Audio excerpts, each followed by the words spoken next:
Let me teach you how to shoot, princess.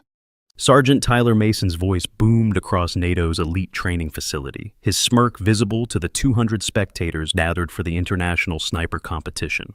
He towered over the small blonde woman in the faded gray t-shirt, her messy bun already coming loose from the morning humidity. "This isn't a fashion show, sweetheart. Real snipers don't need yoga pants." The crowd erupted in laughter as Tyler's phone captured every humiliating second for his Instagram live stream.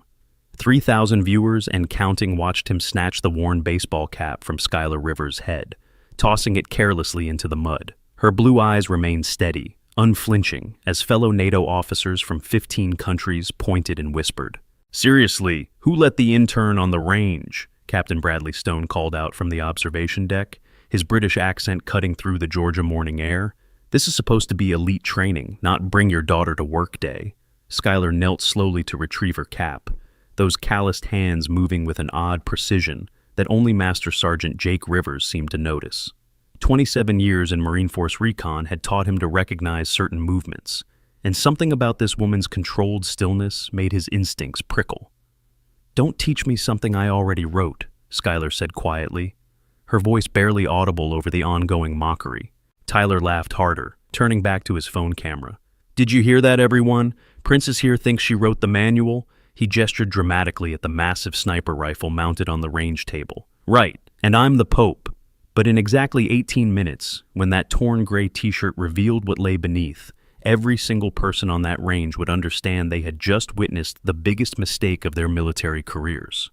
The morning sun climbed higher over Fort Moore's sprawling complex, casting long shadows across the precision rifle range where the world's most elite snipers had gathered. This wasn't just another training exercise.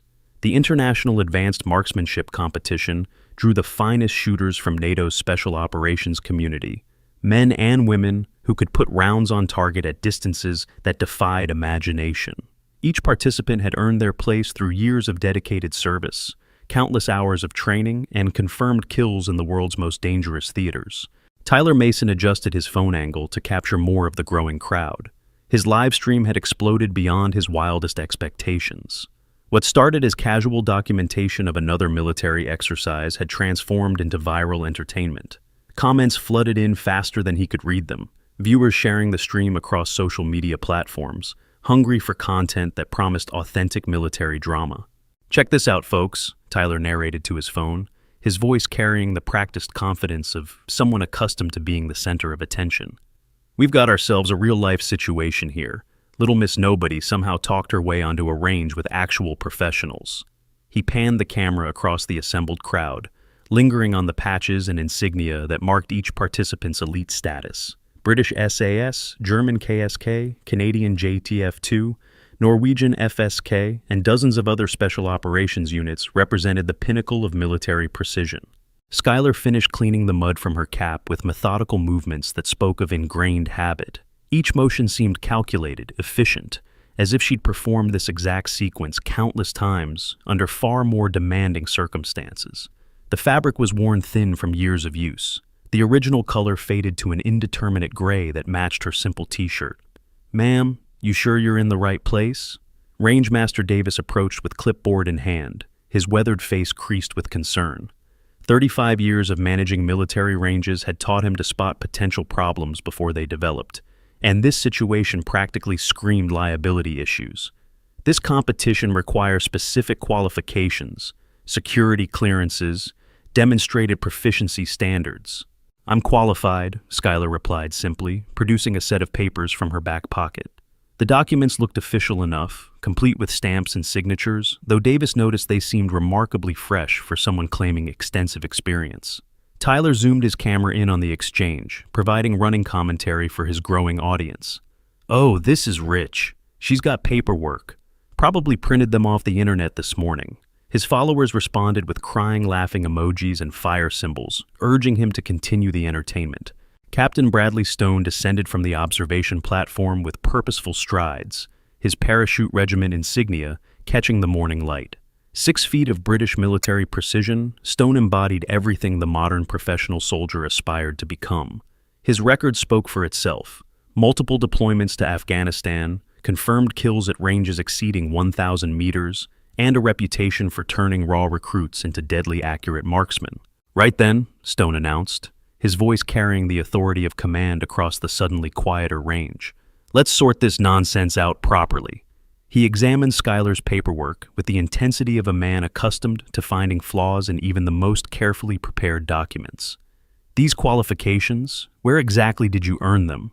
Various locations, Skylar answered, her tone remaining neutral despite the increasingly hostile atmosphere. Various locations, Stone repeated mockingly, holding the papers up for others to see. How wonderfully specific. And these instructors who allegedly certified your competency, I suppose they're unavailable for verification? Lieutenant Emma Foster joined the growing circle of antagonists, her blonde ponytail swaying as she examined Skylar with unconcealed disdain. As one of only 12 women currently serving in Army Ranger battalions, Foster had fought twice as hard as her male counterparts to earn respect in the special operations community. The sight of someone attempting to shortcut that process triggered protective instincts over the reputation she'd bled to build. This is exactly what's wrong with modern military standards, Foster declared, her voice pitched to carry to every corner of the range. Lower the bar enough and suddenly everyone thinks they're qualified for elite programs. She gestured dismissively at Skylar's civilian clothing and worn equipment. Look at her gear. That's not the kit of someone who belongs here. If you're feeling that same frustration I felt watching Skylar endure this public humiliation, you're not alone. Stories like this remind us why we need to stand up for those who are underestimated. Hit that like button right now if you believe actions speak louder than appearances, and subscribe because what happens next will absolutely blow your mind.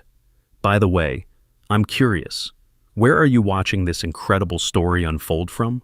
Drop your country in the comments below. I love seeing our global community come together around these powerful moments of justice. Tyler's livestream viewer count had climbed past 5,000, with engagement metrics that made his previous content look amateur by comparison. Social media algorithms detected the spike in activity, pushing his stream to wider audiences hungry for authentic military content. Comments flooded in from viewers around the globe, most encouraging him to continue documenting what they perceived as an inevitable humiliation.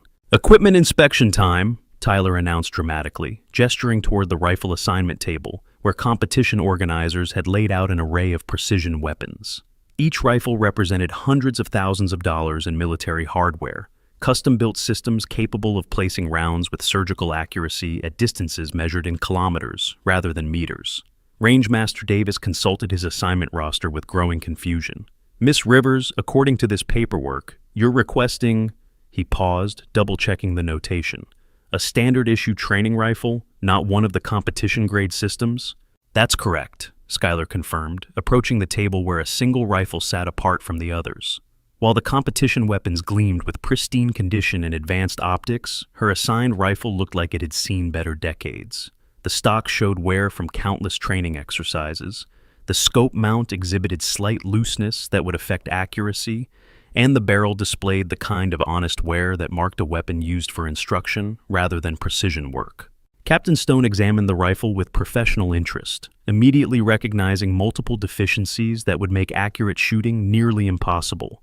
This weapon is completely unsuitable for competition use, he announced. The scope mounting system has at least 2 millimeters of play, the trigger mechanism feels mushy, and I can see visible wear in the barrel rifling.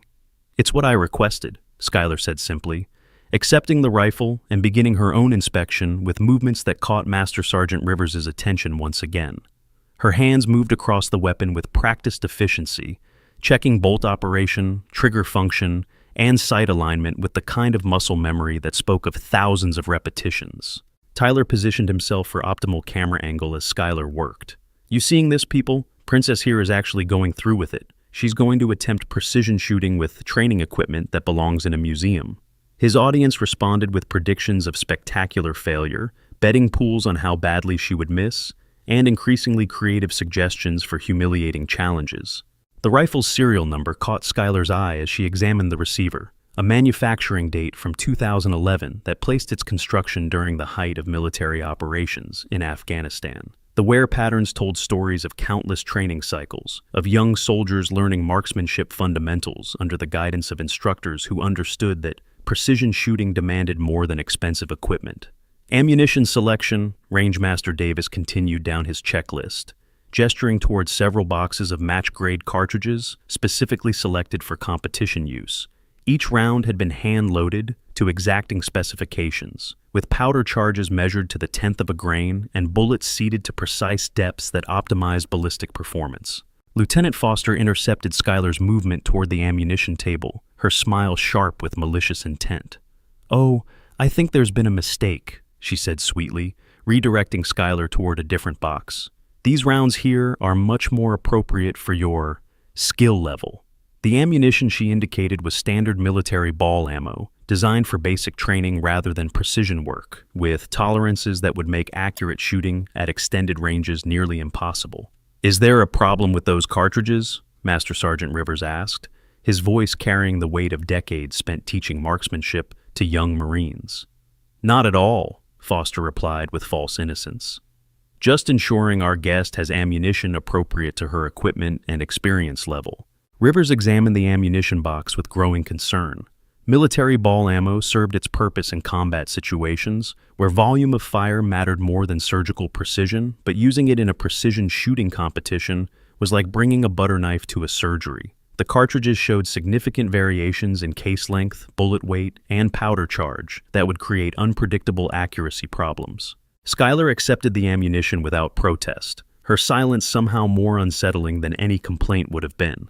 She loaded several rounds into a magazine with smooth, practiced movements that made Rivers frown with recognition.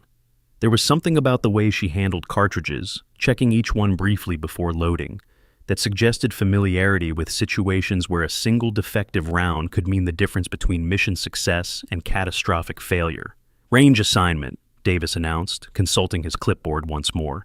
"Miss Rivers, you'll be shooting from lane 15 at the 800-meter line." 800 meters represented a significant challenge even for experienced marksmen using optimal equipment. With the degraded rifle and substandard ammunition Schuyler had been assigned, the shot bordered on impossible. The target itself was a standard NATO silhouette, presenting a scoring area roughly 18 inches wide by 36 inches tall at that distance. A target that would appear no larger than a postage stamp through most rifle scopes. Captain Stone couldn't suppress his satisfaction as he watched Schuyler accept her lane assignment. 800 meters with training ammunition and a worn-out rifle, he mused aloud. This should be educational for everyone involved. Tyler repositioned his livestream setup to capture optimal angles of the upcoming failure. His viewer count had climbed past 7,000, with engagement metrics that suggested his content was resonating with audiences far beyond his usual military enthusiast followers. Comments suggested betting pools forming on social media platforms, with odds heavily favoring spectacular failure. The range itself stretched across carefully maintained Georgia grassland, with target positions marked at precisely measured intervals extending to distances that challenged even the most advanced optical systems. Electronic scoring systems at each target position could register impacts within millimeters of their actual placement, feeding real-time results to monitors visible throughout the facility. "Safety briefing," Rangemaster Davis called out, though his announcement seemed directed more at Schuyler than the assembled professionals who had participated in dozens of similar events. "All participants will observe standard range safety protocols. Weapons remain pointed downrange at all times. No ammunition handling except on the firing line. Any unsafe behavior results in immediate disqualification." Schuyler listened to the briefing with the kind of focused attention that suggested she was hearing important information rather than routine reminders. Her posture remained relaxed but alert, weight balanced evenly on both feet, hands positioned naturally at her sides. A stance that Rivers recognized from decades of observing students who possessed natural shooting ability. "Medical station," Dr. Sarah Coleman announced from her position near the range entrance, medical equipment visible in her specially equipped vehicle. "All participants have been briefed on emergency procedures. Any injuries will be handled according to established protocols." During the medical equipment setup that followed, Dr. Coleman noticed Schuyler's hands as she completed required paperwork. Small scars marked both palms in patterns that suggested surgical intervention for some type of trauma, while calluses indicated regular handling of rough equipment under demanding conditions. The combination suggested someone with a history of physical demands that extended beyond civilian experience. As the competition preparation continued, Lieutenant Foster found an opportunity to implement additional sabotage. While Skylar focused on familiarizing herself with the unfamiliar rifle, Foster approached the ammunition staging area with practiced casualness. A small adjustment to Skylar's ammunition box, switching several cartridges for rounds with deliberately reduced powder charges, would create additional accuracy problems without leaving obvious evidence of interference. Final equipment check, Davis announced, providing participants with one last opportunity to verify their gear before competition began. Most shooters use this time to confirm scope settings, test trigger pull weights, and perform function checks that would identify potential problems before they affected performance. Skylar's equipment check revealed manufacturing details that caught the attention of several observers. She identified the rifle's production date with certainty, noted specific modifications that indicated previous use in training programs, and demonstrated familiarity with the weapon system that suggested more experience than her appearance indicated.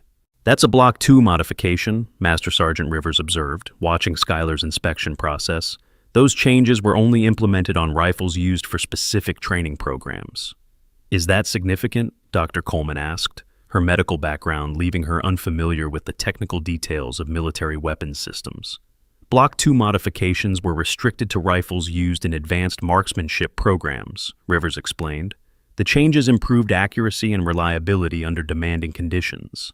Most people wouldn't recognize those modifications unless they'd worked with those specific weapons. Tyler overheard the exchange and immediately incorporated it into his live stream commentary. "Folks, apparently our princess here has some technical knowledge about rifle modifications. Maybe she watched some YouTube videos before showing up today." His audience responded with laughing emojis and suggestions that she'd probably memorized Wikipedia articles about military equipment. During the precision equipment calibration that followed, Skylar utilized advanced military-grade smartphone technology with encrypted satellite connectivity capabilities.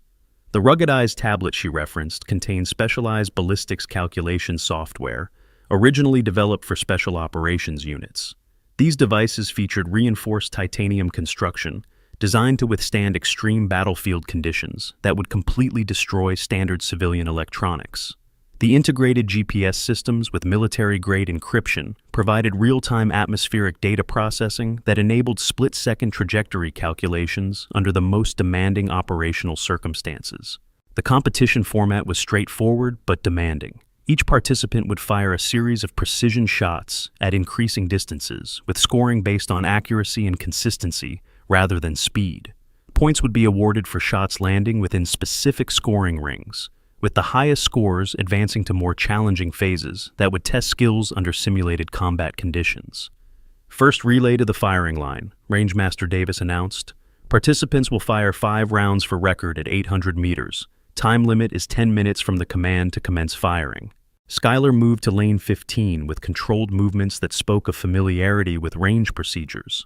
She positioned her shooting mat with precise attention to angle and placement, arranged her ammunition in a specific pattern that optimized accessibility, and established a shooting position that demonstrated professional training despite her civilian appearance. Tyler positioned his camera to capture optimal footage of the anticipated failure.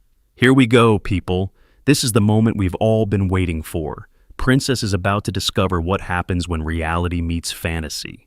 His live stream audience had grown to nearly 8,000 viewers, with comments flooding in faster than the platform could display them. The rifle felt familiar in Skylar's hands, despite its worn condition. Decades of training had taught her to adapt to whatever equipment was available, extracting accuracy from systems that others would consider unsuitable for precision work. The loose scope mount could be compensated for if she understood its specific characteristics. The worn trigger required adjustment of her technique, but remained functional for accurate shooting. Captain Stone positioned himself where he could observe both Skylar's technique and the target results. Professional curiosity motivated his attention more than entertainment value. He wanted to understand exactly how badly someone with her apparent qualifications would perform under actual competition conditions. "Commence firing," Davis commanded, his voice carrying across the range with practiced authority. The first shot came after nearly 30 seconds of preparation time that seemed excessive to observers unfamiliar with precision shooting requirements. Skylar's breathing had settled into a controlled rhythm, her body position had stabilized, and her sight picture had been confirmed multiple times before she pressed the trigger. The electronic scoring system registered the impact immediately, a miss that placed the bullet several inches left of the target center. Tyler's audience exploded with predicted responses, laughing emojis, told you so comments, and increasingly creative descriptions of the failure they were witnessing. "There it is, folks," Tyler announced triumphantly. "Reality check delivered as promised. Princess just proved that this isn't a game for pretenders." Captain Stone nodded with satisfaction, his professional assessment confirmed by empirical evidence. "Exactly what I expected," he announced to nearby observers. "Lack of experience shows immediately under pressure." But Master Sergeant Rivers noticed something that others missed in their rush to judgment. The miss hadn't been random. It followed a consistent pattern that suggested the shooter understood ballistics principles but was compensating for equipment deficiencies. A consistent error could be corrected by someone who understood what caused it. Skylar's second shot came after minimal additional preparation time. She had observed the first round's impact, processed the information, and made calculations that accounted for the rifle's specific characteristics and the ammunition's performance parameters. The electronic scoring system registered an immediate impact in the target's 9 ring, a significant improvement that caught several observers by surprise. "Lucky shot," Tyler muttered, though his confidence had been shaken slightly by the dramatic improvement. His livestream audience remained supportive, assuring him that random chance occasionally favored even the most unqualified participants. The third shot landed in the target's 10 ring, scoring maximum points and creating the first moment of genuine silence among the assembled spectators. 2 consecutive accurate shots suggested skill rather than luck, forcing observers to reconsider their initial assessments. Lieutenant Foster watched with growing alarm as Skylar's performance contradicted every assumption about her qualifications. The sabotaged ammunition should have made accurate shooting nearly impossible, yet somehow she was producing results that rivaled experienced competitors using optimal equipment. "Equipment malfunction," Foster announced loudly, hoping to provide an explanation that preserved her preconceptions. "There must be some kind of technical problem with the scoring system." Rangemaster Davis checked his monitoring equipment with professional thoroughness, confirming that all systems were functioning within normal parameters. "Scoring systems are operating correctly," he announced. "All impacts are being registered accurately." Skylar's fourth shot struck the target's 10 ring again, creating a tight group that demonstrated consistent accuracy under challenging conditions. The assembled crowd had fallen silent, professional curiosity replacing mockery, as they observed shooting that defied their expectations. Tyler's livestream commentary had become increasingly uncertain as his predictions proved incorrect. "Well, folks, it looks like... this is obviously some kind of anomaly. Nobody shoots like this with training equipment." The fifth and final shot completed a group that measured less than 4 inches at 800 meters, performance that would have been impressive with match-grade equipment and optimal conditions. With the degraded rifle and sabotaged ammunition Skylar had been assigned, the accuracy bordered on impossible. Complete silence settled over the range as participants and observers processed what they had witnessed. Professional shooters recognized the skill level required to produce such results under adverse conditions, while others struggled to reconcile their preconceptions with empirical evidence. Captain Stone examined the target results with growing confusion, his professional assessment challenged by performance that exceeded his own capabilities. "This doesn't make sense," he muttered, studying the tight shot group that suggested world-class marksmanship skills. "The tension is building, and I can feel your anticipation through the screen." If you're as invested in Skylar's journey as I am, make sure you're subscribed with notifications on, because these next few minutes are going to be absolutely incredible. Trust me, you won't want to miss what's coming. Master Sergeant Rivers approached Skylar's position with newfound respect, his decades of experience recognizing exceptional marksmanship when he saw it. "Miss Rivers, that was outstanding shooting," he said quietly. "Where did you learn to compensate for equipment deficiencies like that?" "Practice," Skylar replied simply, beginning to clean her rifle with the same methodical precision she'd demonstrated throughout the morning. Tyler's live stream had reached 9,000 viewers, but his commentary had become uncertain as the narrative he'd constructed collapsed under the weight of actual performance. Comments from his audience reflected similar confusion, with many viewers asking for explanations that he couldn't provide. "Second phase preparation," Rangemaster Davis announced, consulting his competition schedule. Moving target engagement at 600 meters. Participants will engage targets that traverse the range at varying speeds and distances. Moving target engagement represented a significant escalation in difficulty that would challenge even experienced marksmen. The targets would appear unpredictably, move at different speeds, and require shooters to calculate lead angles while compensating for wind and environmental conditions. Lieutenant Foster saw an opportunity to escalate her sabotage efforts during the preparation period. While Schuyler focused on equipment preparation, Foster approached the target control systems with practiced casualness. Small adjustments to timing mechanisms and speed settings would create additional challenges without leaving obvious evidence of interference.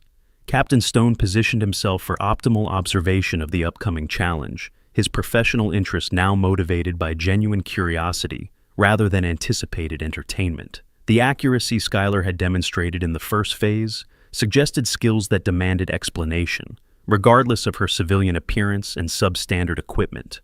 Target systems active, the range technician announced from his control position. Moving targets will appear at random intervals between 400 and 800 meters. Engagement window varies from 3 to 7 seconds depending on target speed.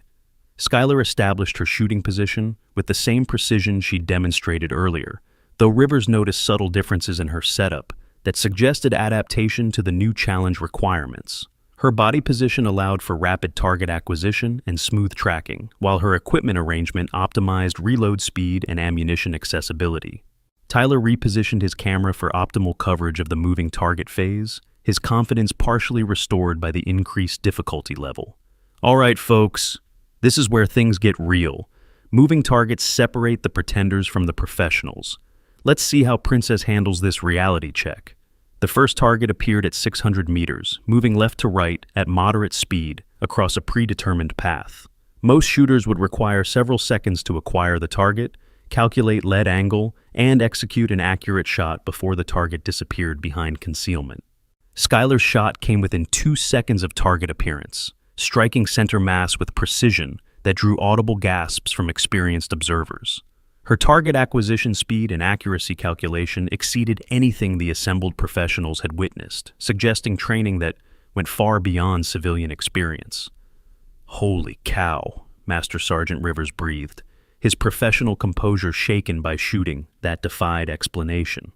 The second target appeared at 700 meters, moving at increased speed that would challenge even experienced competitive shooters. Schuyler's engagement was equally smooth, striking the target center mass before it could complete half its traverse across the range. Captain Stone found himself questioning fundamental assumptions about marksmanship training and skill development. The accuracy and speed Schuyler was demonstrating typically required years of specialized instruction under combat conditions, not the kind of training available through civilian programs.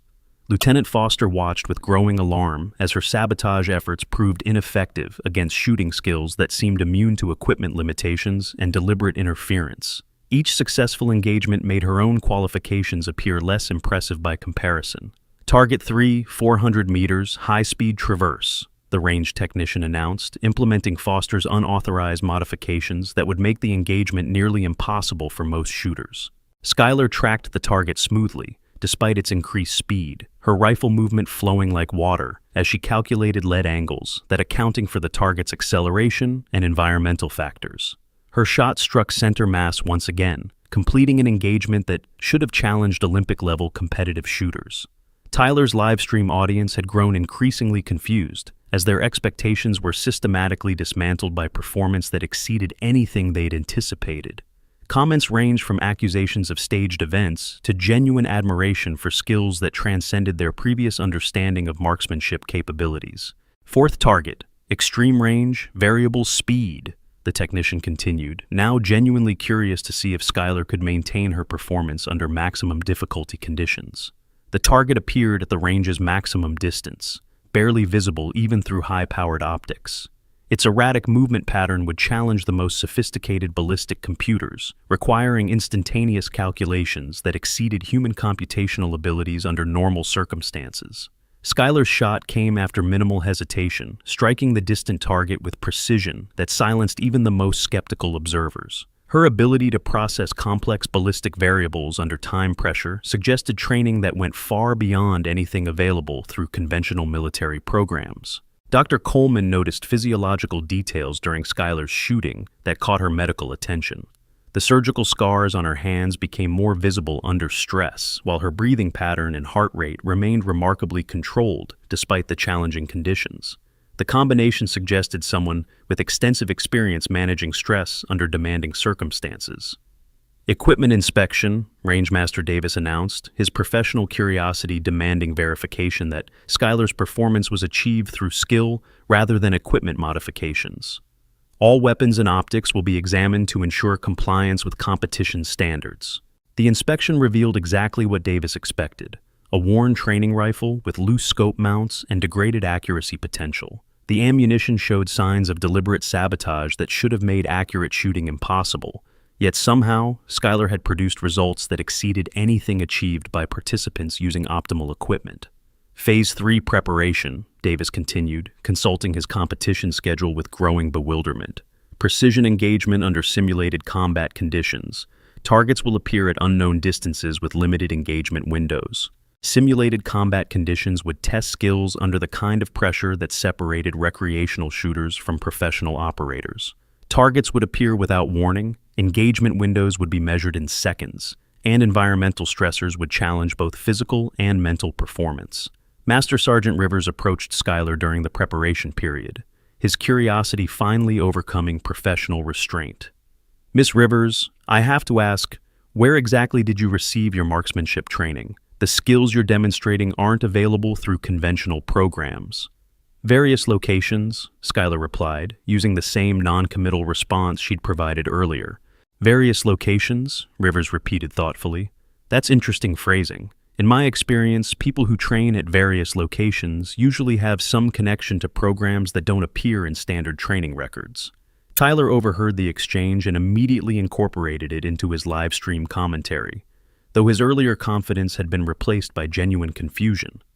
"Folks, apparently there's some mystery about our princess's background. Maybe she's not quite what she appeared to be." His audience responded with theories ranging from secret government programs to elaborate hoaxes, though none could explain the shooting performance they'd witnessed. The accuracy and speed Skylar had demonstrated required skills that couldn't be faked or achieved through luck alone. Lieutenant Foster found herself reconsidering everything she thought she understood about military training and qualification standards.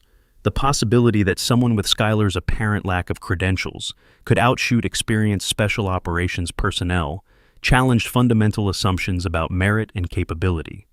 "Combat simulation commence," Rangemaster Davis announced, activating systems that would create the most challenging shooting conditions short of actual combat. Participants have 15 minutes to complete all engagements, scoring based on accuracy, speed, and target prioritization. The first target appeared at an unknown distance, partially concealed behind terrain features that obscured much of its silhouette. Most shooters would require precious seconds to estimate range, identify the target's vital areas, and calculate an effective engagement solution. Skylar's shot came within seconds of target appearance, striking the visible portion of the silhouette with precision that suggested instinctive range estimation and target analysis. Her ability to process multiple variables simultaneously exceeded anything the assembled professionals had encountered. Captain Stone found himself studying Skylar's technique with the intensity of a student rather than a critic. Every aspect of her performance, from target acquisition to trigger control, demonstrated mastery that typically required decades of specialized training under actual combat conditions. "Second target, extreme range, partial concealment," Davis announced, presenting a challenge that would test the limits of both equipment and human capability. The target appeared as little more than a shadow against distant terrain, requiring precise range estimation and perfect shot placement to achieve effective hits. Environmental conditions added complexity through the wind drift and atmospheric distortion that would challenge even the most sophisticated ballistic computers. Skylar's engagement was smooth and confident, her shot striking the barely visible target with accuracy that drew stunned silence from experienced observers.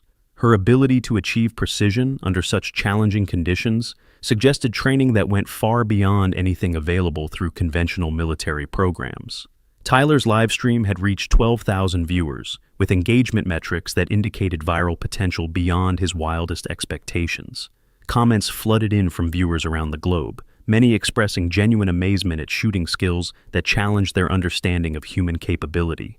Third target, moving, extreme distance, time pressure, Davis continued, implementing the most challenging scenario available through the simulation system.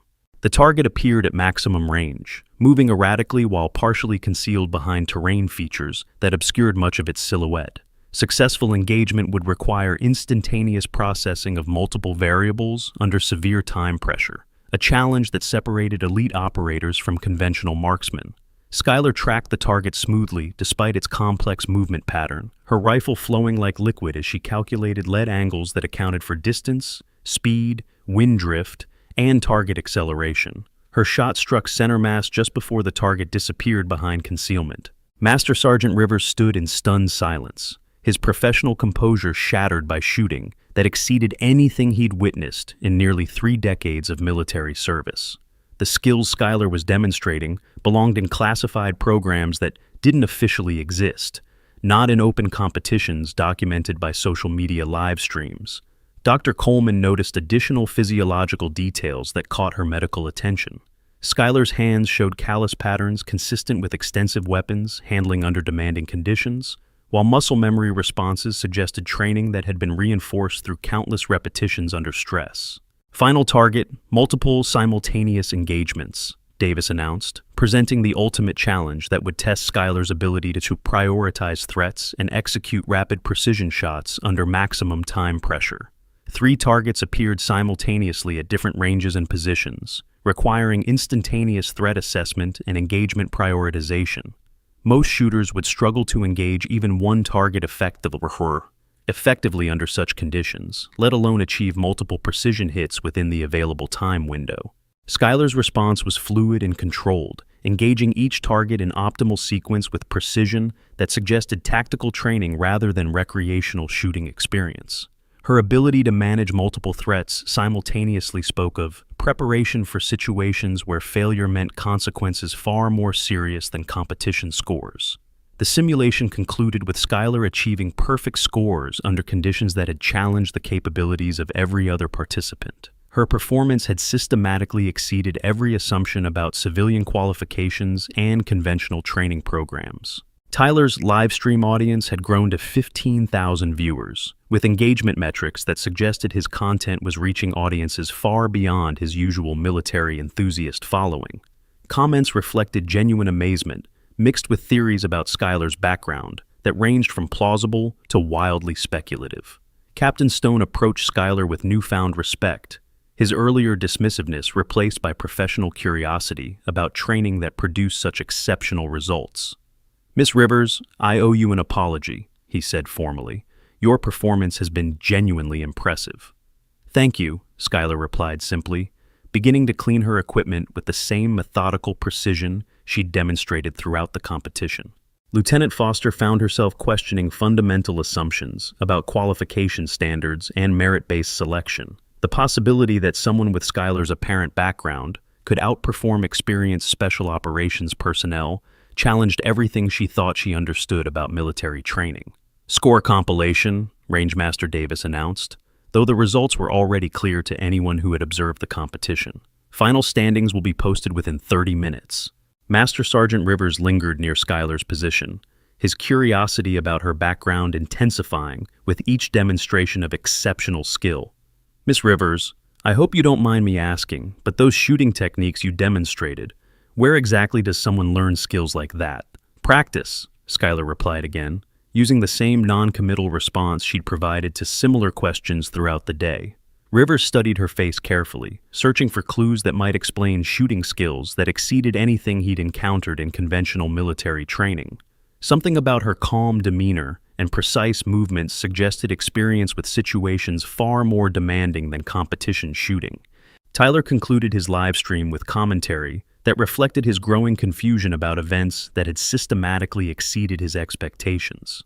"Well, folks, this has been unexpected. I'm not sure what we just witnessed, but it definitely wasn't what anyone anticipated." His audience responded with theories and speculation about Schuyler's background, though none could adequately explain performance that had challenged the capabilities of experienced special operations personnel using optimal equipment. Dr. Coleman approached Schuyler during the post-competition cleanup, her medical curiosity motivated by physiological details she'd observed throughout the day. "Miss Rivers, I couldn't help but notice some of the scars on your hands.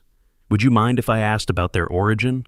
"Training accidents," Schuyler replied simply, though the specific patterns Dr. Coleman had observed suggested surgical intervention for trauma more severe than typical training injuries.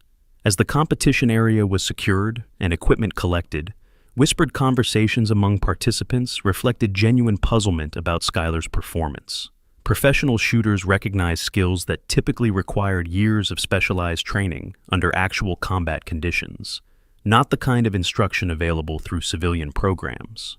Lieutenant Colonel Harrison had been observing the competition from the administrative building, monitoring proceedings through electronic systems that provided detailed analysis of each participant's performance. Schuyler's results had triggered automated alerts that flagged shooting scores exceeding established parameters for civilian participants. "Rangemaster Davis," Harrison announced over the facility's communication system. "Please report to the Operations Center for score verification." Davis gathered his documentation and headed toward the administrative building, his professional curiosity about Schuyler's performance now mixed with concern about potential security implications.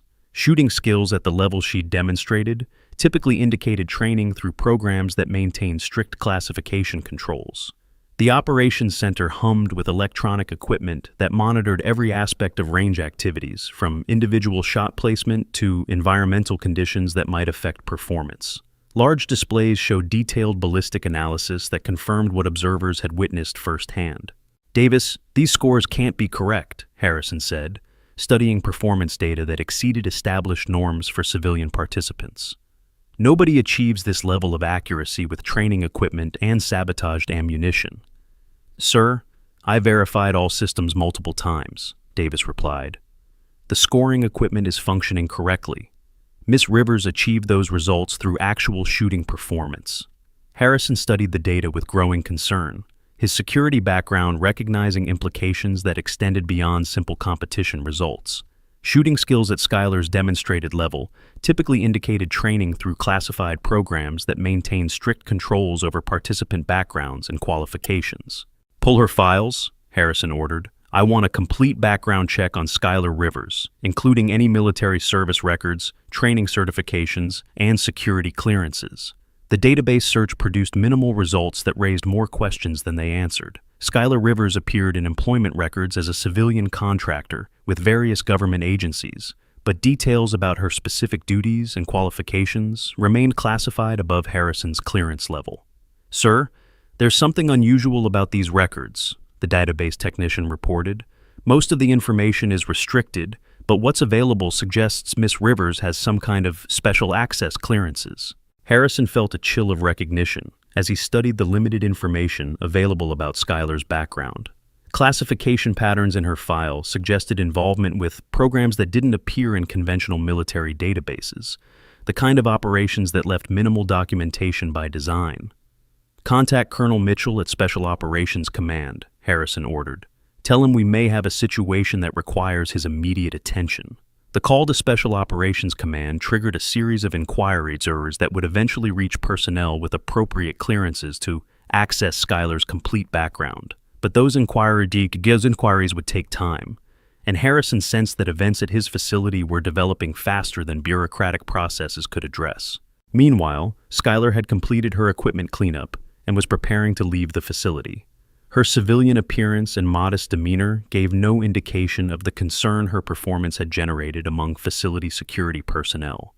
Tyler packed his live stream equipment with mixed emotions about the day's events. His content had achieved viral success beyond his wildest expectations, but the narrative he'd constructed had been systematically dismantled by performance that exceeded his understanding of human capability. Captain Stone found himself reconsidering fundamental assumptions about merit and qualification in military selection processes. The possibility that exceptional capability could exist outside conventional assessment systems challenged everything he thought he understood about identifying and developing talent. Lieutenant Foster collected her equipment in thoughtful silence, her competitive instincts forced to acknowledge shooting skills that exceeded her own capabilities despite years of specialized training. The experience had been humbling in ways that would influence her future interactions with personnel who didn't fit conventional expectations. Master Sergeant Rivers lingered in the parking area, hoping for one final opportunity to satisfy his curiosity about Skylar's background. 3 decades of military service had taught him to recognize extraordinary capability when he encountered it, and his instincts insisted that Skylar's story involved elements that hadn't been revealed. As Skylar approached her vehicle, a modest sedan that reflected her civilian appearance, Rivers intercepted her with respectful determination. "Miss Rivers, I know I've asked this before, but I have to try one more time. The skills you demonstrated today don't come from civilian training programs. Where did you really learn to shoot like that?" Skylar paused with her hand on the car door, studying Rivers with eyes that seemed to assess him at levels beyond casual conversation. For a moment, her carefully maintained civilian facade seemed to flicker, revealing depths that suggested experiences far removed from competition shooting. "Sergeant Rivers," she said quietly, "some training programs don't appear in official records." Before Rivers could respond, Skylar's phone buzzed with an incoming call that made her expression shift subtly. She glanced at the screen, then at Rivers, seeming to make some kind of calculation about information sharing and operational security.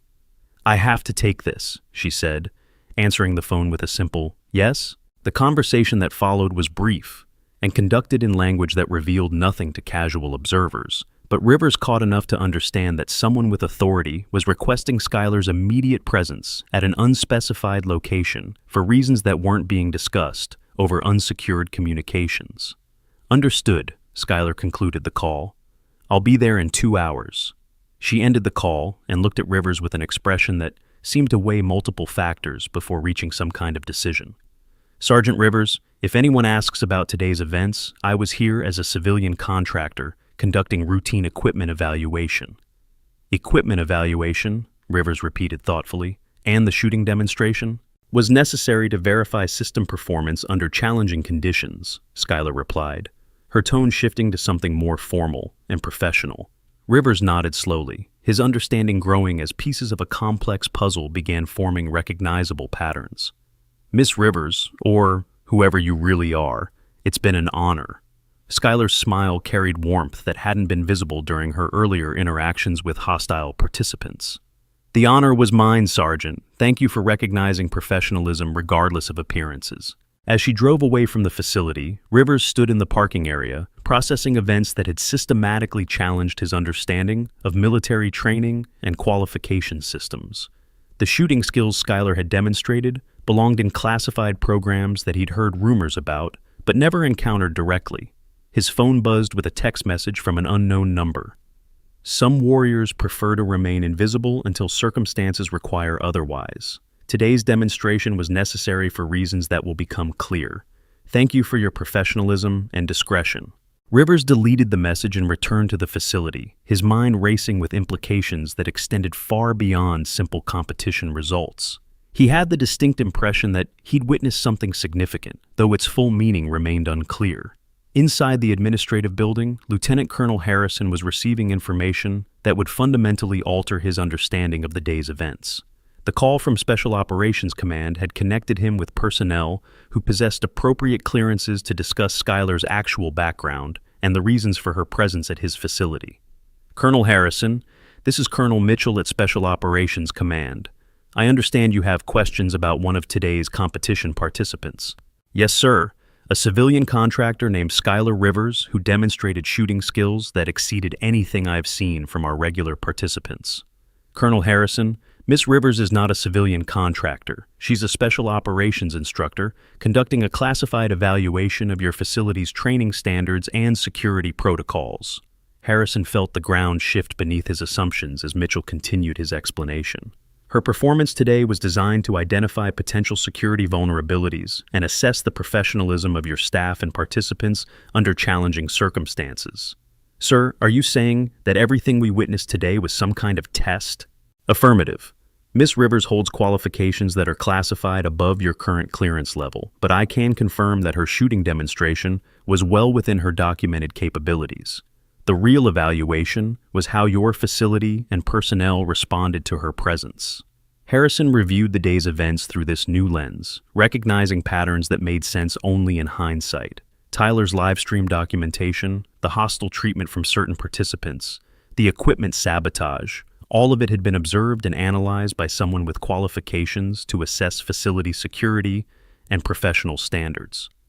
Sir, what kind of report should I expect from this evaluation? That will depend on Ms. Rivers' assessment of your facility's strengths and weaknesses. I suspect you will find her observations quite detailed and professionally valuable, regardless of any immediate consequences.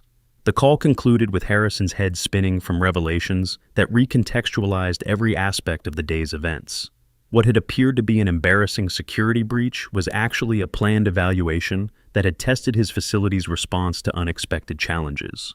Tyler's viral livestream had documented the entire evaluation for analysis by personnel with interests in training standards and professional conduct. The humiliation certain participants had inflicted on someone they considered unqualified would become case studies in leadership failures and discrimination issues. Captain Stone would face questions about his immediate assumptions and hostile treatment of someone whose qualifications exceeded his own. Lieutenant Foster's sabotage attempts had been documented in detail, creating serious questions about her suitability for positions requiring integrity and professionalism. But Master Sergeant Rivers' professional conduct and recognition of exceptional capability would earn commendations that would influence his future career development.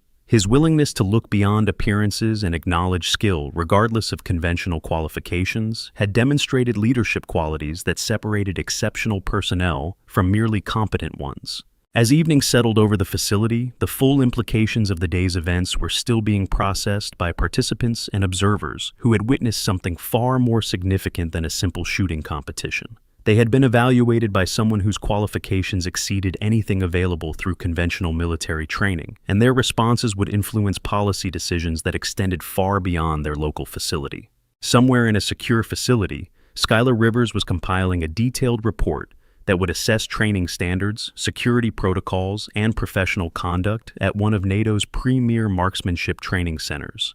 Her evaluation would influence policy decisions that affected thousands of military personnel and shape training programs for years to come. The modest civilian contractor who had endured public humiliation and systematic sabotage had proven to be something far more significant than anyone had imagined. And the shooting demonstration that had seemed impossible with degraded equipment and hostile conditions had been well within the capabilities of someone whose actual qualifications remained classified above the clearance levels of everyone who had witnessed her performance. Tomorrow would bring new challenges and revelations as the consequences of the day's evaluation began to unfold through official channels that connected local training facilities to the highest levels of military command. But tonight, the participants could only wonder about the true identity of the woman who had systematically exceeded every assumption about capability and qualification, while maintaining the humble demeanor of someone with nothing to prove. In the world of special operations, the most dangerous individuals were often those who attracted the least attention until circumstances required them to demonstrate their true capabilities. Skylar Rivers had provided a masterclass in that principle, leaving behind questions that would influence careers and policies for years to come. The competition scores posted the following morning would show that a civilian contractor with minimal apparent qualifications had achieved perfect results under conditions that had challenged experienced special operations personnel using optimal equipment. But the real evaluation had been of the system itself, and the results would reshape training standards throughout NATO's special operations community. Some lessons could only be learned through experience, and the participants in that day's competition had received education that would influence their understanding of capability, professionalism, and respect for the remainder of their careers. The quiet woman in the gray t-shirt had taught them something more valuable than marksmanship techniques. She had demonstrated that true expertise rarely announced itself, and that assumptions about capability could be far more dangerous than any physical threat they might encounter in their professional duties.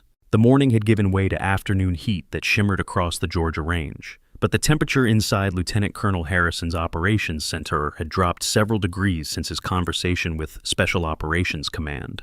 The classified evaluation he had just learned about was only the beginning of a day that would challenge every assumption about military hierarchy and hidden capabilities. "Sir, we're receiving an encrypted transmission," Communications Officer Torres announced from her monitoring station. "It's tagged with authentication codes I've never seen before." Harrison studied the message header with growing unease. The encryption protocols belonged to programs that operated beyond his clearance level, the kind of communications that typically preceded significant operational changes. "Decode what you can and route it to my secure terminal."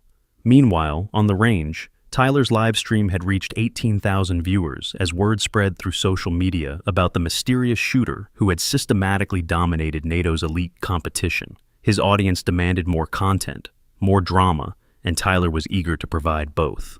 "All right, folks, this is getting seriously weird," Tyler announced to his phone camera, panning across the range, where participants were preparing for what Range Master Davis had announced as the final challenge phase. "Princess here has somehow managed to outshoot actual special operations personnel, and nobody seems to have any explanation."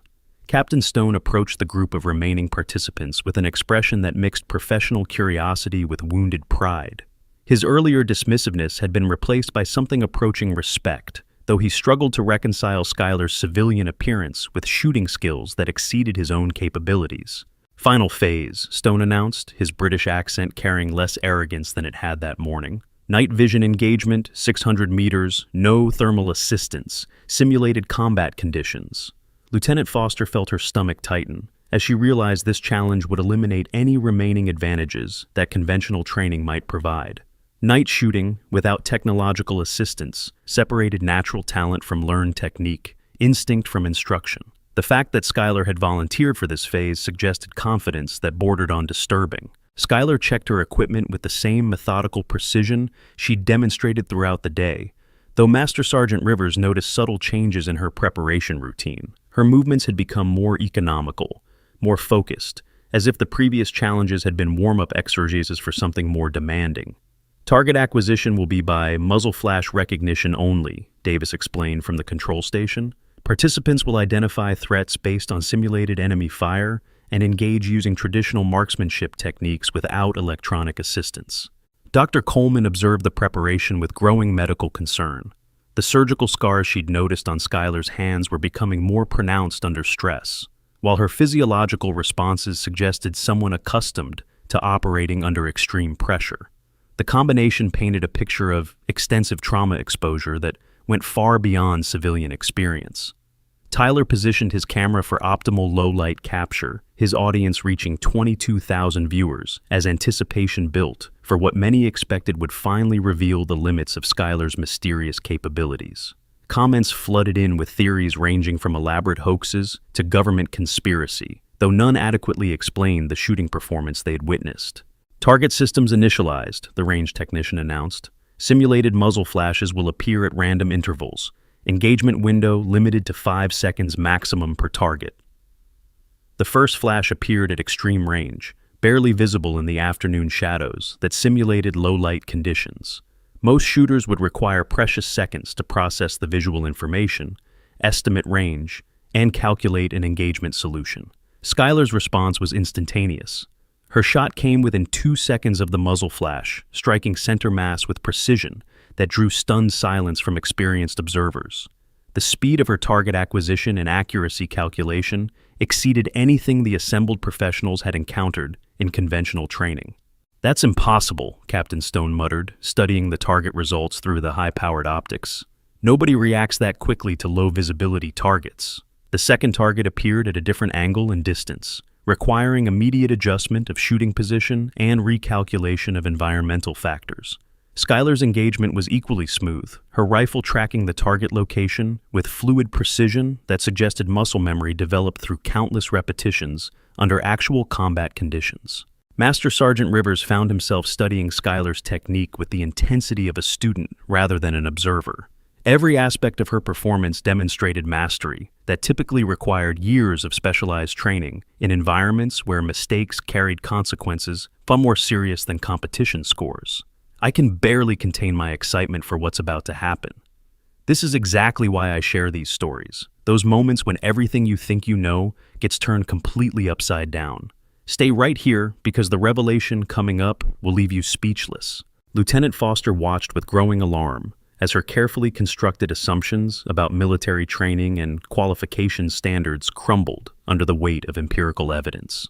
The possibility that someone with Skylar's apparent lack of credentials could outperform experienced special operations personnel challenged everything she thought she understood about merit-based selection. The third target appeared at maximum range with minimal visual signature, requiring precise estimation of distance and perfect shot placement under challenging conditions. Environmental factors added complexity through wind drift and atmospheric distortion that would challenge even the most sophisticated ballistic computers. Skylar's shot struck the target center mass before most observers had even identified its location. Her ability to process multiple variables under severe time pressure suggested training that went far beyond anything available through conventional military programs. Tyler's live stream commentary had become increasingly uncertain as his earlier predictions proved systematically incorrect. Folks, I honestly don't know what we're witnessing here. This level of shooting shouldn't be possible with the equipment and conditions we're seeing. His audience responded with increasing speculation about Skylar's background, theories ranging from secret government programs to elaborate performance art. But professional military observers recognized skills that couldn't be faked or achieved through luck alone. Dr. Coleman noticed additional physiological details that caught her medical attention. Skylar's muscle memory responses and stress management techniques suggested extensive experience with life-threatening situations, while her equipment handling demonstrated familiarity with weapon systems beyond civilian accessibility. Final target sequence, Davis announced, implementing the most challenging scenario available through the simulation system. Multiple simultaneous threats, varying distances, limited engagement windows. 3 muzzle flashes appeared simultaneously at different ranges and positions, requiring instantaneous threat assessment and engagement prioritization under maximum time pressure. Most shooters would struggle to identify even one target effectively under such conditions. Skylar's response demonstrated tactical training rather than recreational shooting experience. She engaged each target in optimal sequence, her precision and speed suggesting preparation for situations where failure meant consequences measured in lives rather than competition points. The simulation concluded with perfect scores that exceeded the capabilities of every other participant. Professional shooters recognized skills that typically required classified training under actual combat conditions, not the kind of instruction available through civilian programs. Score verification complete, Davis announced, though his voice carried bewilderment about results that challenged established parameters for human performance. Miss Rivers has achieved perfect accuracy under all tested conditions. Captain Stone approached Skylar with newfound respect, his earlier hostility replaced by professional curiosity about training that produced such exceptional results. Miss Rivers, I owe you more than an apology. Your performance has been extraordinary. But Tyler wasn't ready to concede defeat. His live stream had become a phenomenon that demanded dramatic conclusion, and his audience expected confrontation that would reveal the truth about the mysterious woman who had systematically dominated their assumptions. "This is insane," Tyler announced loudly, ensuring his phone captured both audio and visual elements of his growing frustration. "Nobody shoots like this without serious military training. I call this nonsense. Prove it. Prove you're actually qualified to be here." Lieutenant Foster found herself nodding in agreement, her competitive instincts demanding explanation for performance that exceeded her own capabilities despite years of specialized training. "He's right. We deserve to know who we're actually dealing with." Master Sergeant Rivers stepped forward with protective intent, his decades of experience recognizing potential escalation. "That's enough. Miss Rivers has demonstrated her qualifications through performance." But Tyler had momentum and an audience hungry for resolution. He approached Skylar with aggressive determination, his phone camera capturing every second for 25,000 viewers who were demanding answers. "Come on, princess," Tyler snarled, his earlier humiliation transforming into angry confrontation. "Drop the act. Tell us who you really are. Special Forces? CIA? What's the big secret?" The comprehensive insurance and legal protection systems utilized by elite military contractors required specialized coverage that exceeded standard civilian policies. Advanced liability frameworks, designed specifically for high-risk operational environments, provided complete financial protection during classified missions and training exercises. These premium insurance packages included coverage for equipment replacement, medical treatment, and legal representation that would be essential for personnel operating in sensitive military capacities, where standard coverage would be completely inadequate for the unique risks involved. Skylar remained calm despite the escalating hostility. Her posture relaxed but alert in ways that made Rivers increasingly concerned about potential violence. "I've demonstrated my qualifications through performance," she replied quietly. "Performance with what background?" Tyler pressed, moving closer with his camera phone extended. "What training? What unit? What operations?" Tyler's aggression reached a breaking point when Skylar turned away from his interrogation. He grabbed her shirt with both hands, intending to force eye contact and demand answers that his audience expected. The fabric tore. The sound of ripping cloth was sharp in the sudden silence that followed, but it was nothing compared to the collective intake of breath when the torn gray t-shirt revealed what lay beneath. Etched across Skylar's upper chest in stark black ink was a tattoo that made every military professional present freeze in recognition. A human skull, rendered in intricate detail with hollow eye sockets that seemed to stare into infinity. Above the skull, the unmistakable outline of a SEAL trident, the symbol of naval special warfare, spread its wings with predatory grace. But it was the text below the skull that made Lieutenant Colonel Harrison, watching through security monitors in his operations center, snap to attention with professional alarm. RQ-7, in bold military lettering, followed by smaller text that read, Reaper 7, Death from Above. The range fell absolutely silent. Even the birds seemed to stop chirping, as 28 military professionals processed what they were seeing. Tyler's phone continued recording, capturing the moment when every assumption about qualifications and capability shattered against the reality of classified insignia that wasn't supposed to exist. Colonel Harrison spoke into his radio with urgent precision. "All personnel stand at attention, now." The command carried across the range with absolute authority, and trained military personnel responded instinctively. Backs straightened, hands moved to sides, feet aligned in perfect formation, as Harrison emerged from the administrative building at a rapid pace. Tyler stumbled backward, his phone shaking as he processed the implications of what his camera had vouchered. His live stream audience exploded with comments ranging from disbelief to demands for explanation, but none of them understood the significance of symbols that existed in classified databases beyond civilian access. Captain Stone's face had drained of color as recognition dawned. The SEAL trident was familiar, but the skull designation and RQ-7 marking belonged to programs that operated beyond conventional special operations. Rumors spoke of operators who didn't officially exist, whose missions never appeared in after-action reports. Lieutenant Foster dropped her equipment, her hands shaking as she stared at insignia that represented qualifications she'd never imagined encountering. The woman she'd sabotaged and dismissed as unqualified was marked with symbols that indicated training at levels she couldn't comprehend. Master Sergeant Rivers found his voice first, though it came out as barely more than a whisper. "Reaper 7? Holy cow. You're actually Reaper 7. Dr. Coleman noticed that Skylar's physiological responses had shifted dramatically. Her heart rate remained controlled, but her muscle tension suggested someone preparing for combat rather than conversation. The transformation was subtle but unmistakable to medical observation.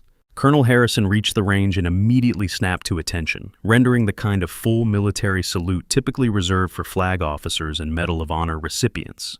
His voice carried across the silent range with formal precision. "All personnel will render appropriate honors." The command triggered automatic responses from trained military personnel. Salutes snapped up with parade ground precision as 24 special operations veterans acknowledged someone whose qualifications exceeded their collective understanding. Tyler's live stream had reached 38,000 viewers, with engagement metrics that suggested viral potential beyond anything he'd imagined. But his commentary had become stammering confusion as he processed events that challenged his understanding of military hierarchy and classification systems. Private Marcus Webb, who had shown Skylar kindness earlier in the day, felt his heart racing as he recognized the magnitude of his earlier instincts. He'd sensed something different about her, but hadn't imagined capabilities that warranted formal honors from senior personnel. Rangemaster Davis approached with respectful determination, his professional curiosity finally understanding the security implications of the day's events. "Ma'am, Rangemaster Davis, it's been an honor to observe your evaluation." "Evaluation," Skylar repeated, her tone shifting to something more formal and professional than the modest civilian voice she'd maintained throughout the day. "Yes, that's what this was." Captain Stone stepped forward with obvious effort, his earlier arrogance replaced by something approaching reverence. "Ma'am, Captain Stone, Para-Regiment, I apologize for my conduct. I had no idea." "You couldn't have known," Skylar replied, her voice carrying authority that hadn't been present in her earlier interactions. That was the point of the evaluation. Lieutenant Foster found herself fighting back tears as the implications of her sabotage attempts became clear. She hadn't just failed to intimidate a civilian contractor, she'd deliberately interfered with someone whose service record was classified above her clearance level. "Ma'am," Foster began, her voice breaking slightly. "Lieutenant Foster, Rangers, there's no excuse for my behavior." Master Sergeant Rivers approached, with 3 decades of professional respect evident in his bearing. "Ma'am, Sergeant Rivers, Force Recon, thank you for the lesson in recognizing capability regardless of appearances." Tyler's phone captured every interaction as Skylar acknowledged each participant with the kind of professional courtesy that spoke of extensive experience with military protocol. Her transformation from dismissed civilian to recognized authority was complete and undeniable. Dr. Coleman stepped forward with medical curiosity mixed with newfound respect. "Ma'am, Dr. Coleman, those scars I observed, combat injuries?" "Occupational hazards," Skylar confirmed, her tone indicating that details wouldn't be forthcoming. Colonel Harrison maintained his salute until Skylar acknowledged it with a slight nod, then approached with the kind of careful respect reserved for personnel whose capabilities exceeded standard classification systems. "Ma'am, Colonel Harrison, Facility Commander, I've been in contact with Special Operations Command. They've confirmed your evaluation status." "And the results?" Skylar asked. "Mixed," Harrison admitted. "Some personnel demonstrated excellent professionalism and recognition of capability. Others," he glanced meaningfully at Tyler and Foster, "others provided valuable lessons about the dangers of assumptions and prejudice." Tyler's livestream audience was demanding explanations that he couldn't provide. Comments flooded in with theories about secret government programs and classified military units, but none came close to understanding the implications of symbols that existed beyond civilian knowledge. Communications Officer Torres approached with urgent information that would add another layer of complexity to an already extraordinary situation. "Sir, we're receiving priority communications from multiple agencies. NSA, CIA, Special Operations Command. They're all requesting immediate contact with..." She glanced at Skylar uncertainly. "Reaper 7, Skylar provided. "What's the nature of the communications?" Torres consulted her encrypted display with growing concern. "Ma'am, there appears to be a developing situation that requires your specific expertise. Multiple agencies are requesting immediate activation." The implication sent a chill through Harrison's understanding of events. If multiple intelligence agencies were requesting Skylar's activation simultaneously, it suggested a crisis that demanded capabilities beyond conventional military response. "How immediate?" Skylar asked, her tone shifting to something that spoke of familiarity with emergency activation procedures. "Priority 1, ma'am. Assets are standing by for immediate deployment." Tyler's phone captured the exchange without understanding its significance, but his audience sensed dramatic escalation in events that had already exceeded their comprehension. The mysterious woman who had dominated a shooting competition was being requested for operations that sounded far more serious than training exercises. The advanced military education and legal consultation services required for classified operations demanded specialized expertise that civilian institutions couldn't provide.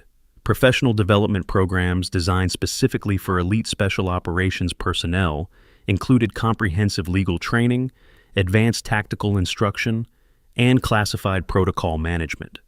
These exclusive educational frameworks prepared operatives for the complex legal and operational challenges they would face during sensitive missions, where standard training would be completely insufficient for the sophisticated requirements of modern warfare.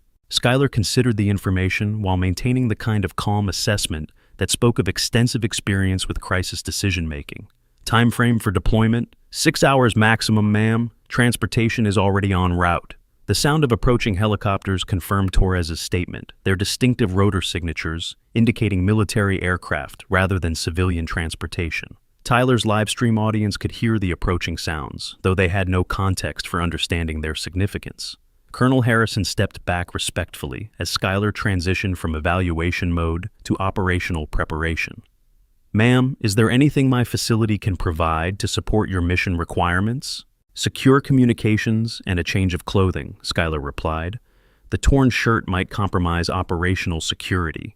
Dr. Coleman approached with medical supplies that suggested she understood more about operational requirements than her civilian position indicated. Ma'am, field medical kit with trauma supplies. Standard special operations configuration. Skylar accepted the kit with professional appreciation, her handling of the contents revealing familiarity with emergency medical procedures beyond basic training. Thank you, doctor. Your preparation is noted. The helicopters were now visible as black dots against the afternoon sky, their approach pattern indicating military precision rather than civilian flight profiles. Tyler's phone captured their arrival, while his audience demanded explanations that he couldn't provide. Rangemaster Davis approached with equipment that had been stored in secure lockers throughout the facility. Ma'am, tactical gear and communications equipment, pre-positioned per standing orders. The revelation that equipment had been pre-positioned suggested planning that extended far beyond the day's competition. Skylar's presence at the facility had been part of a larger operational framework that participants were only beginning to understand. Captain Stone found himself questioning everything he thought he understood about military planning and operational security. Ma'am, the competition today, was any of it real? The shooting was real, Skylar confirmed. The evaluation was real. The testing of your responses to unexpected challenges was real. Everything else was operational necessity. Lieutenant Foster approached with obvious difficulty, her earlier sabotage attempts weighing heavily on her conscience. Ma'am, my interference with your equipment, did it compromise the evaluation? It provided valuable data about responses to operational interference, Skylar replied. Your actions will be documented and analyzed for training purposes. Tyler's live stream had reached 45,000 viewers as word spread through social media about unfolding events that seemed to involve classified military operations. His audience demanded continued coverage, though he sensed he was documenting something far beyond his usual content. The lead helicopter touched down at the edge of the range complex, its rotor wash kicking up dust clouds that forced personnel to shield their eyes. Military personnel emerged with the kind of coordinated precision that indicated special operations training. A figure in dress uniform approached with purposeful strides, his rank insignia indicating full colonel status with special operations qualifications. Tyler's camera captured his approach, while the audience watched someone whose bearing suggested authority at levels they'd never encountered. Reaper 7, the colonel announced formally. Colonel Mitchell, Special Operations Command. You're needed for immediate deployment. Skylar acknowledged the summons with professional courtesy that spoke of extensive experience with emergency activations. Status of the operational requirement? Classified at this location, Mitchell replied. Full briefing en route to deployment zone. This story proves that real strength doesn't always announce itself. If Skylar's journey moved you like it moved me, there's another incredible tale about a janitor who shocked an entire military base that you absolutely need to hear. Click the video popping up on your screen right now. The exchange confirmed that events were moving beyond the scope of training exercises into operational reality. Tyler's audience sensed dramatic escalation, though they lacked context for understanding the implications of classified deployments and emergency activations. Master Sergeant Rivers approached with respectful determination, his decades of experience recognizing a moment of historical significance. Ma'am, it's been an honor to witness your capabilities. Thank you for the lesson in recognizing excellence regardless of appearances. The honor was mine, Sergeant, Skylar replied. Your professionalism and recognition of capability are noted and appreciated. Dr. Coleman stepped forward with medical curiosity that had been satisfied through observation rather than explanation. Ma'am, your physiological responses throughout the day suggested extensive trauma exposure. I hope your current mission doesn't add to that burden. Every mission adds to the burden, Doctor, Skylar replied quietly. That's the nature of the work. Colonel Harrison maintained military bearing while processing events that had systematically challenged his understanding of military hierarchy and classification systems. Ma'am, your evaluation of our facility, what should we expect? Detailed recommendations for training improvements, security enhancements, and personnel development, Schuyler confirmed. Some changes will be implemented immediately. Tyler found himself struggling to maintain commentary as events moved beyond his ability to interpret or understand. His live stream had become documentation of military operations that clearly exceeded civilian comprehension. Lieutenant Foster approached with obvious effort, her competitive instincts forced to acknowledge capabilities that exceeded her own, despite years of specialized training. Ma'am, is there anything personnel like us can do to better support operations like yours? Maintain professionalism, recognize capability in all its forms, and remember that the most dangerous enemies are often those who appear least threatening, Schuyler replied. The tactical team from the helicopter had established a security perimeter while maintaining respectful distance from the ongoing interactions. Their equipment and bearing indicated special operations qualifications that matched or exceeded anything present at the facility. Colonel Mitchell checked his communication device with growing urgency, the kind of time pressure that indicated developing situations requiring immediate response. Reaper 7, we need to move. The window for insertion is closing. Schuyler nodded acknowledgement while completing her final interactions with facility personnel. Each conversation was brief but meaningful, providing closure to relationships formed during her evaluation period. Private Webb approached with obvious nervousness, his youth making him uncertain about protocol for addressing someone of Schuyler's apparent status. Ma'am, thank you for showing us what real capability looks like. Thank you for recognizing it, Schuyler replied. Your instincts are sound. Trust them. Rangemaster Davis gathered the competition documentation that would become part of official records, though most details would likely be classified beyond general access. Ma'am, final scores and performance analysis will be forwarded through appropriate channels. Understood, Schuyler confirmed. The data will be valuable for future training development. Tyler's phone captured every detail as Schuyler prepared for departure, though his audience lacked context for understanding the significance of equipment checks, communication protocols, and security procedures that spoke of operational preparation rather than training exercises. The transformation from civilian contractor to operational asset was complete and undeniable. Schuyler's bearing, equipment handling, and interaction with military personnel revealed capabilities that exceeded anything available through conventional training programs. Colonel Mitchell's team maintained professional distance while providing security and transportation support that indicated the importance of their cargo. Their weapons, communications equipment, and tactical gear represented millions of dollars in specialized military hardware. As Schuyler approached the helicopter, she paused to address the assembled personnel one final time. Her voice carried across the range with authority that commanded attention and respect. Today's evaluation tested more than marksmanship skills, she announced. It tested character, professionalism, and the ability to recognize capability regardless of appearances. Some of you demonstrated excellence. Others provided valuable lessons about the dangers of assumptions and prejudice. She looked directly at Tyler, whose phone continued recording, despite his obvious discomfort with events beyond his understanding. Actions have consequences. Choose them carefully. Her gaze shifted to Foster, whose sabotage attempts had been documented and analyzed throughout the day. Integrity matters more than competition. Remember that. Finally, she addressed Rivers and Webb, whose professionalism had stood out among the mixed responses to her presence. Leadership means recognizing excellence in all its forms. Continue developing those instincts. The helicopter crew chief signaled readiness for departure while maintaining the kind of operational security that suggested classified mission requirements. Tyler's camera captured the boarding process without understanding its implications for national security operations. Colonel Mitchell handed Schuyler a secure communication device while providing final briefing information that couldn't be discussed in unsecured environments. Target area is hot, ma'am. Multiple agencies have requested your specific capabilities. Understood, Schuyler replied, her tone shifting to operational mode that spoke of extensive experience with emergency deployments. Estimated time to operational readiness? 4 hours from wheels up, Mitchell confirmed. All necessary equipment and support assets are pre-positioned. Tyler's live stream audience watched the departure preparation with growing excitement, sensing they were witnessing events that exceeded typical military training exercises. Comments flooded in with theories about secret operations and classified missions.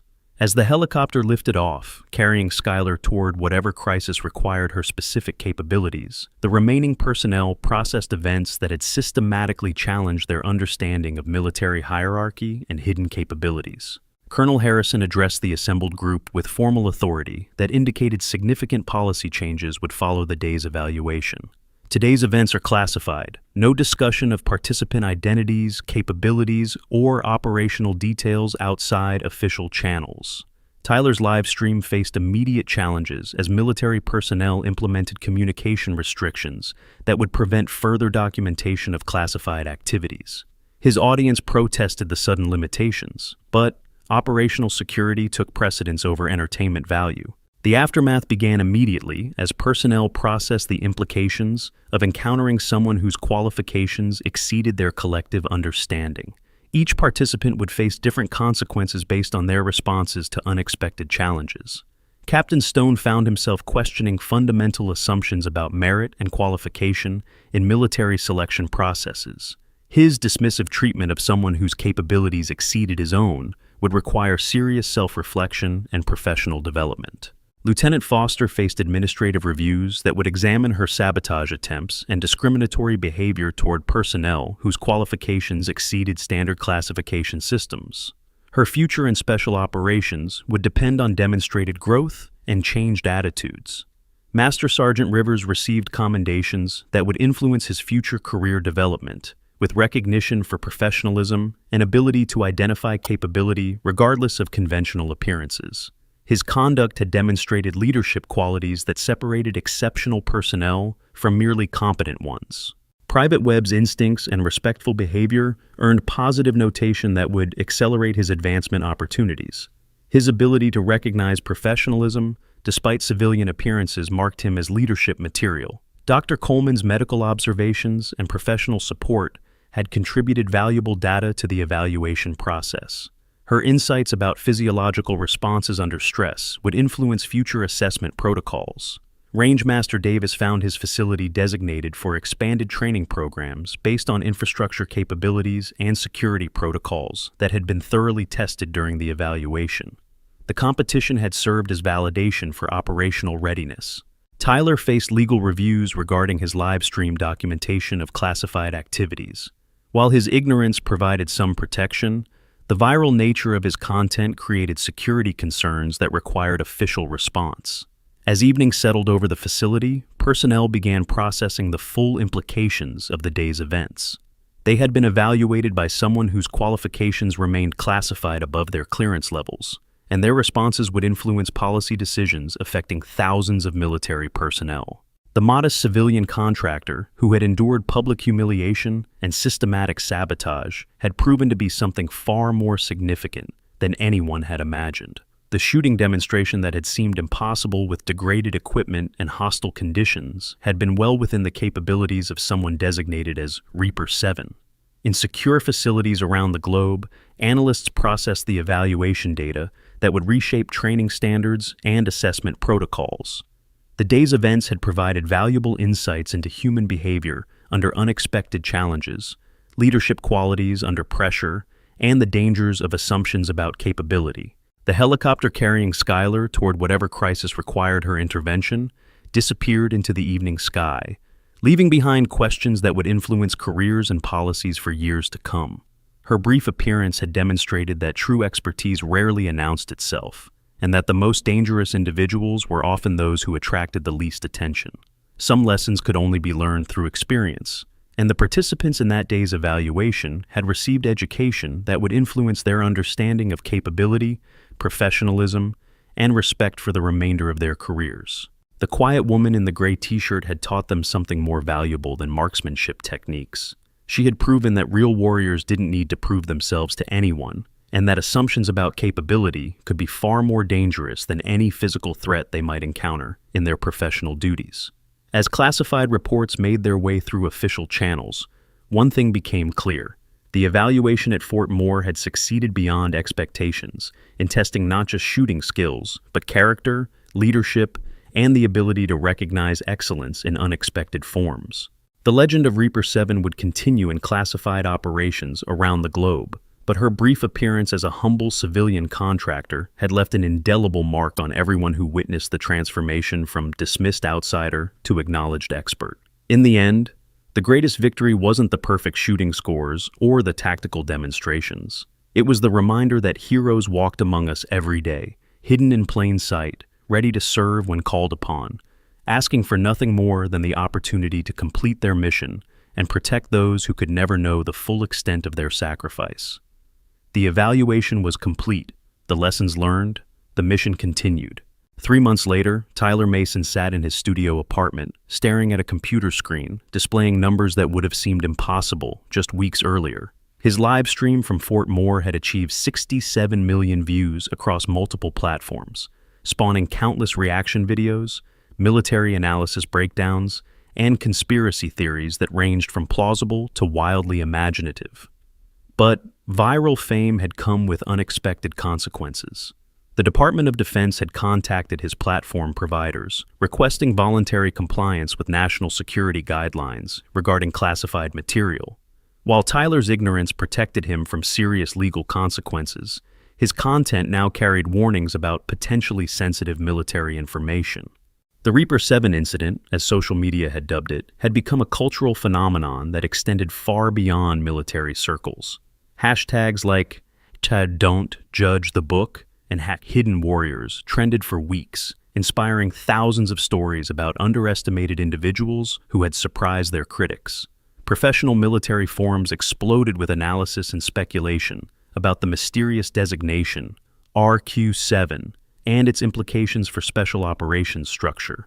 Veterans shared their own encounters with personnel who seemed ordinary until circumstances revealed extraordinary capabilities.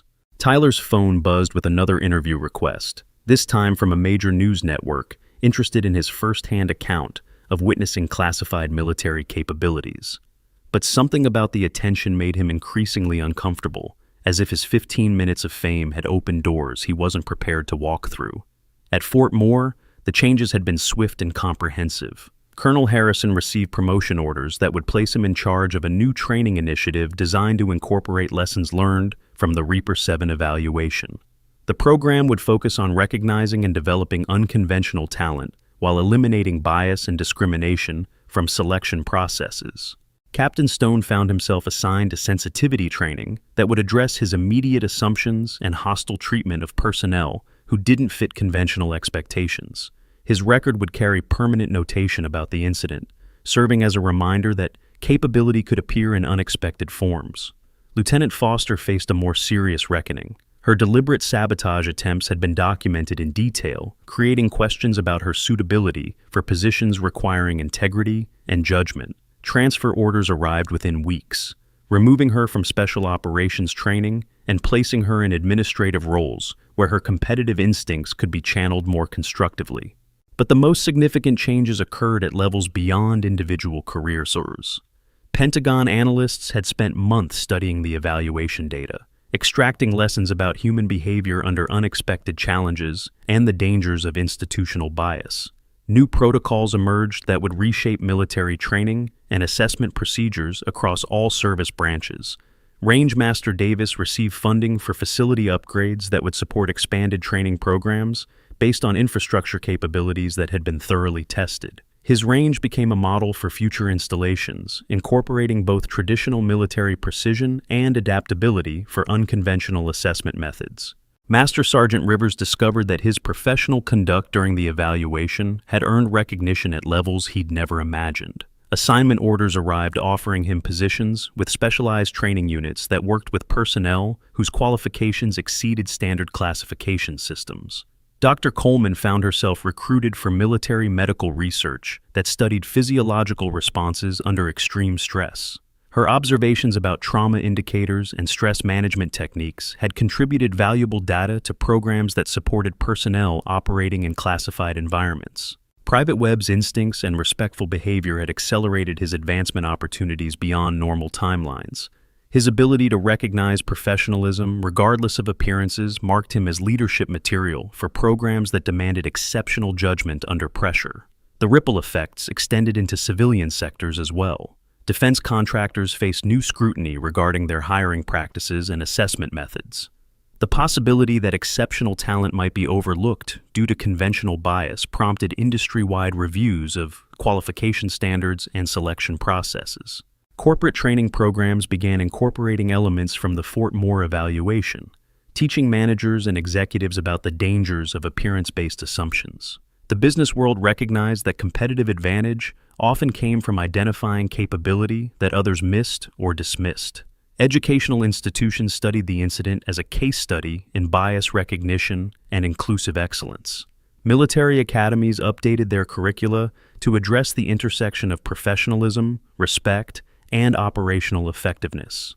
But perhaps the most intriguing development occurred in secure facilities where analysts processed intelligence that suggested the Reaper designation represented more than a single individual. Classified communications intercepted from hostile nations indicated awareness of multiple Reaper operatives whose capabilities exceeded conventional special operations parameters.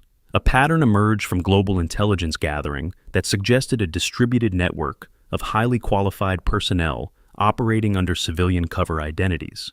Each appeared to be specialists in different areas: marksmanship, demolitions, psychological operations, cyber warfare, but all shared the common characteristic of remaining invisible until operational requirements demanded revelation.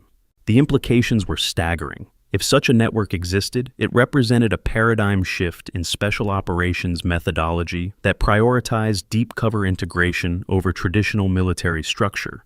Operatives could maintain civilian lives for years or decades, activating only when specific crises required their unique capabilities. Foreign intelligence services began reassessing their own personnel evaluation methods, recognizing that traditional military bearing and obvious qualification markers might actually indicate less dangerous individuals than those who appeared completely ordinary. The psychological warfare value of such uncertainty was immense. In Moscow, Beijing, and Tehran, security analysts studied Tyler's viral footage frame by frame, attempting to extract clues about American special operations capabilities and deployment methodologies. The casual revelation of Reaper 7 had provided more intelligence value than most official demonstrations of military technology. Counterintelligence agencies worldwide began developing new assessment protocols designed to identify personnel who might be operating under civilian cover. The challenge was determining which individuals possessed extraordinary capabilities without revealing intelligence-gathering methods or creating diplomatic incidents. Meanwhile, in a nondescript office building in Virginia, secure computers processed reports from operatives whose existence remained classified at the highest levels. The Fort Moore evaluation had served as both assessment and misdirection, testing facility security while demonstrating capabilities that would influence enemy planning and resource allocation.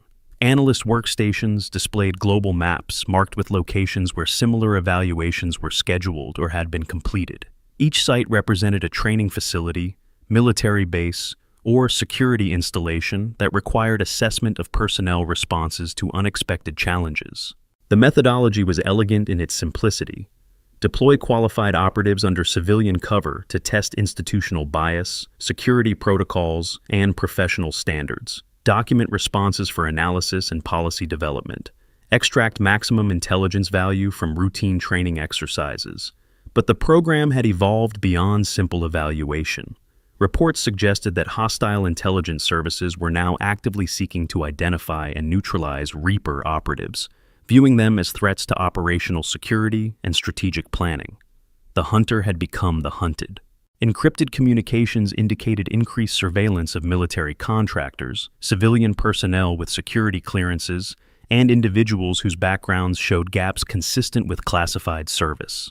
The revelation of Reaper 7's existence had triggered a global game of intelligence and counterintelligence that extended far beyond American borders. In response, operational security protocols had been updated to provide additional protection for personnel operating under civilian cover. New identification procedures, enhanced background documentation, and improved support networks helped maintain the viability of deep cover operations. The success of the Fort Moore evaluation had prompted expansion of the program to international partners. NATO allies requested similar assessments of their own facilities, recognizing the value of testing institutional responses to unconventional challenges. Training exchanges were established that would allow qualified personnel to conduct evaluations across national boundaries, sharing expertise while maintaining operational security. The program represented a new model for international cooperation that transcended traditional military partnerships. As winter settled over Fort Moore, the facility operated with new awareness of its role in a larger strategic framework. Personnel understood that their responses to unexpected challenges could influence policy decisions affecting thousands of military members worldwide. The legend of Reaper 7 had become part of institutional memory, a reminder that excellence could appear in any form, and that assumptions about capability were more dangerous than any external threat. Her brief appearance had fundamentally altered how the facility approached training, assessment, and professional development. But in secure conference rooms, where classified briefings discussed global threats and emerging challenges, analysts knew that Skylar Rivers was already engaged in missions that would never appear in official records. Her capabilities were being deployed against threats that required solutions beyond conventional military response. The evaluation was complete, but the war continued in shadows where heroes operated without recognition or acclaim, protecting a world that would never know the full extent of their sacrifice. And somewhere in that darkness, Reaper 7 was proving once again that the most dangerous warriors were those who attracted the least attention, until circumstances demanded they step into the light. The phone in Tyler's apartment rang with an encrypted tone he'd never heard before, displaying a number that appeared to be randomly generated. When he answered, a voice he didn't recognize spoke words that would haunt his dreams for years to come. "The evaluation never ends, Mr. Mason. Remember that." The line went dead, leaving Tyler staring at his phone and wondering if his viral fame had attracted attention from people who preferred to remain invisible. Outside his window, the world continued its daily routine, unaware that hidden among them were individuals whose capabilities exceeded imagination and whose missions would determine the fate of nations. Tyler set his phone down with trembling hands, the mysterious call replaying in his mind like a broken record. The evaluation never ends. What did that mean?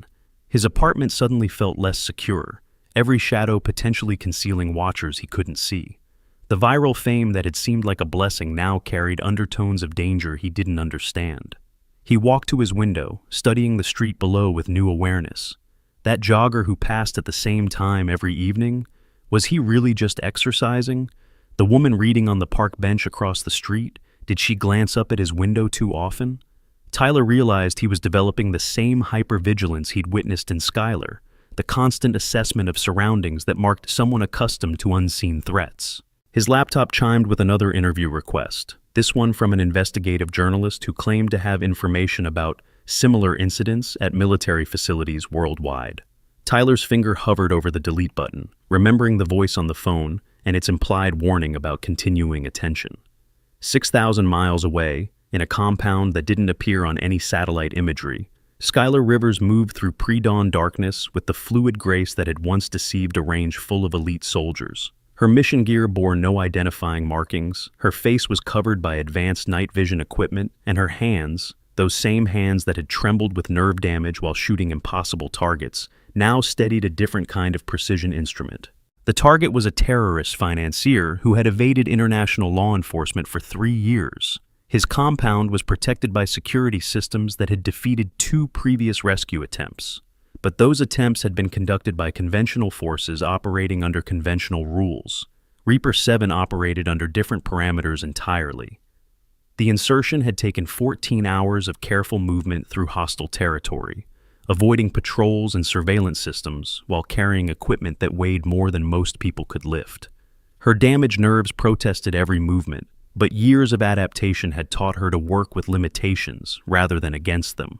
As she reached her final position, Skylar thought briefly about the soldiers at Fort Moore, who had learned that strength came in unexpected packages. They would never know that their evaluation had prepared her for this moment, testing her ability to maintain cover while enduring hostility and doubt. The shot, when it came, was perfect, not lethal, but precisely placed to disable communications equipment that would have alerted reinforcements. Within minutes, the compound's defenses crumbled as her support team moved in to extract 3 hostages who had been given up for dead. Mission success was measured not in recognition or glory, but in lives seized and threats eliminated. The terrorist financier would face justice. The hostages would return to families who had mourned them, and Reaper 7 would disappear back into civilian anonymity until the next crisis demanded her capabilities. In his apartment, Tyler made a decision that would define the rest of his life. He deleted the interview requests, disabled comments on his viral video, and began the process of stepping back from fame that had brought unwanted attention. Some stories, he realized, were too dangerous to tell. The world needed heroes who operated in shadows, protecting those who could never know the full extent of their sacrifice. And sometimes, the greatest service was simply knowing when to stop talking and let those heroes continue their work in the darkness where they belonged. The evaluation was complete, the lessons learned, the mission continued, invisible, unrecognized, but absolutely essential. Real warriors didn't need applause. They just needed the world to sleep safely while they stood watch.